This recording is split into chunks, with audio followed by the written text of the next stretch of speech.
அஸ்பி இங்கே வாயேன்.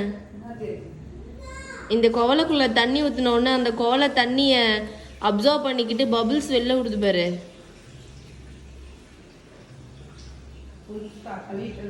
புதுசு இப்போதான் கழுவி தண்ணி ஊற்றிருக்கேன். இந்த பபுள் பபுளாக வருது. இது ஃபோனில் தெரியுது பாரு. 1 2 3 4 5 6 7 இடத்துல வருது பாரு. இழுக்கும் குட்டி குட்டியா பபுள் வருது பாரு. பாப்பா